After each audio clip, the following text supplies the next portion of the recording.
La verdad es que hay pocos coches con una historia tan fascinante como esta. Hoy vamos a meternos de lleno en la evolución de un auténtico ícono, el Honda Civic. Pues a ver, ¿cómo es posible que un coche que empezó siendo tan pequeño, tan sencillo, acabe convirtiéndose en una leyenda mundial? Es que la historia es increíble. Empieza con una crisis mundial y se va transformando en una historia de ingeniería, de rendimiento y sobre todo de adaptación constante. Venga, vamos a descubrir cómo este coche tan humilde llegó a ser lo que es hoy. Ojo a este dato para que nos hagamos una idea del impacto que tuvo. Solo hasta 2006 ya se habían vendido más de 16 millones y medio de Civics en todo el mundo. Es una cifra, es una auténtica barbaridad que ya nos pone en situación, ¿verdad? Vale, pues vamos a viajar atrás en el tiempo. Vámonos al principio de todo, a cómo nació el Civic, que fue básicamente una solución súper inteligente a un problema que era muy, muy serio. Claro, es que hay que ponerse en contexto. Nace en plena crisis del petróleo de los años 70. O sea, el Civic fue el coche adecuado en el momento justo. Era pequeño, consumía poquísimo y, gracias a un diseño que era una genialidad, por dentro era sorprendentemente espacioso. Era, literalmente lo que el mundo estaba pidiendo a gritos.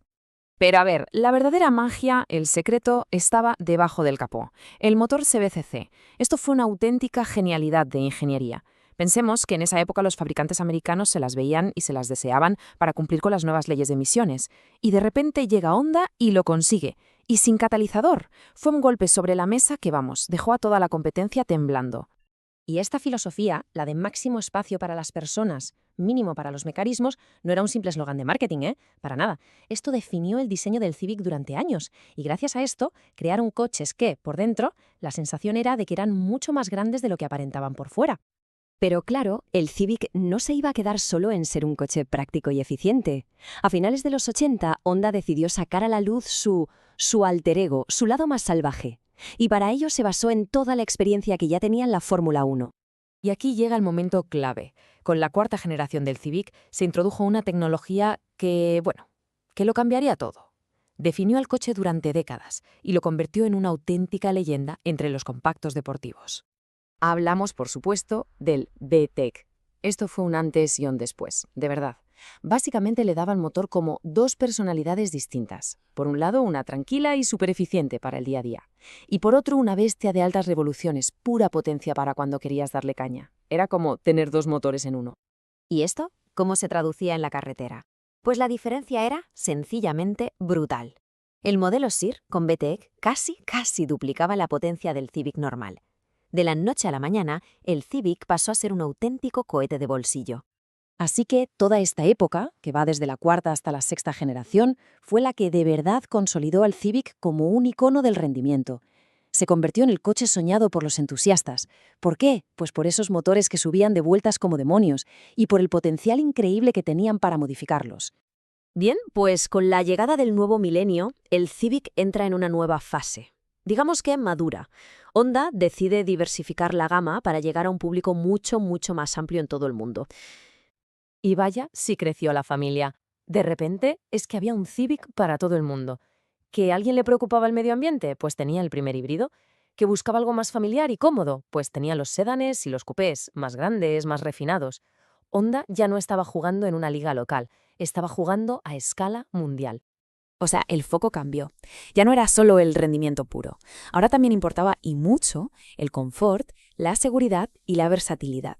El Civic dejó de ser un coche de nicho para convertirse en una plataforma global. Una opción súper fiable y sofisticada para millones de personas. Pero, ¿alguien pensaba que Honda ya había terminado de revolucionar su icono? Pues no. Ni de lejos. El siguiente gran cambio estaba a la vuelta de la esquina y venía de la mano de una tecnología que, una vez más, iba a redefinir por completo el concepto de rendimiento en el Civic. Y aquí lo tenemos, el turbo. Este fue el siguiente gran salto. La llegada de la sobrealimentación catapultó al Type R a otra dimensión. Ya no era solo un compacto rápido, no. Ahora era un deportivo con todas las letras, capaz de plantarle cara a los mejores del mundo. Y la escalada de potencia no paró. La 10ª generación, con ese diseño tan radical, tan agresivo, no solo subió los caballos, sino que hizo algo muy importante. Unificó el Civic a nivel global. Por primera vez en su historia, era un coche diseñado desde el principio para venderse en todo el mundo. Llegamos a la generación actual, la 11ª, que muestra otra vez una nueva madurez. El diseño es más limpio, más premium, y es otro ejemplo de adaptación, aunque esto implicó decir adiós a la carrocería coupé de 2 puertas. Sencillamente, la gente ya no la pedía tanto. Si echamos la vista atrás, el viaje ha sido impresionante, ¿eh? Desde aquella solución a la crisis del 72, la revolución que supuso el BT-Take, la llegada del primer híbrido y la era del turbo. Cada uno de estos hitos es una respuesta, y una respuesta muy inteligente, a lo que el mundo necesitaba en cada momento. Es que ha pasado de ser un simple coche económico a una leyenda del rendimiento y un pilar mundial. La historia del Civic es en definitiva una historia de evolución constante. Y claro, después de 50 años sin parar de reinventarse, la pregunta es obligada. ¿Qué le depara el futuro a este icono?